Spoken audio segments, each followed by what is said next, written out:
Started in February 2022. I had a highish PSA and some other symptoms. I went to a urologist. The urologist stuck his finger up my butt, gave me another PSA test, decided I needed an MRI and a biopsy. Biopsy and the MRI showed that I had cancer. So they scheduled a radical prostatectomy where they removed the entire prostate. After the prostatectomy, everything seemed okay until about 3 months later, they noticed that the PSA was going up again. That's called biochemical recurrence. They scheduled a PSMA PET scan, and that PET scan found that there was evidence of another tumor in the prostate bed where the prostate used to be, so it had gotten out.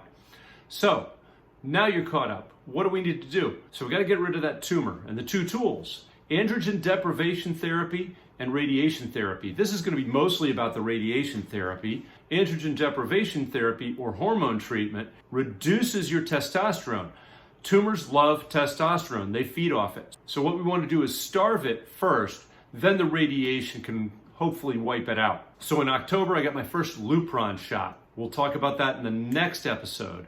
Then after a few weeks, when the tumor was weaker, I went in for radiation. Radiation really wasn't that bad. I went in about 30 times. Every time you go in, you got your own special parking space. You go in there, pull your pants down, lie on a table. 5 minutes later, after this thing's gone around you 3 times, you're back pulling up your pants, going off to take a wicked whiz because they want you to have a full bladder and an empty colon. That positions the colon so it's harder for it to get more radiation damage. So then I go back to my special parking space and I'm done. So it was actually a very, very pleasant experience. I suffered some fatigue. Eventually I got some skin lesions that I'm probably gonna have for the rest of my life. In general, it was a pretty pleasant experience. Everybody was wonderful there. Now, one thing that I was concerned about was I was looking forward to ringing a bell at the end of my radiation treatment. I'd heard that all sorts of people with radiation or chemo got to ring a bell marking the end of their treatment.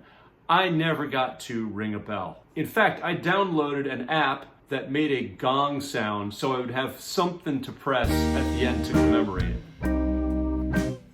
33 sessions, 53 days, 2 months, 66 grays.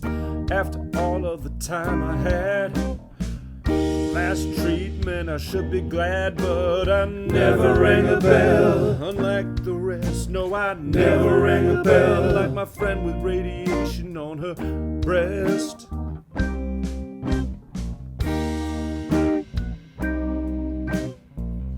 Didn't think I'd need consoling after 2 months of full bladder, empty colon. Had to use an app to simulate a gong after 33 sessions radiating my dong, and I never rang a bell. Thought it would be primo, never rang a bell like my buddy did when he finished chemo.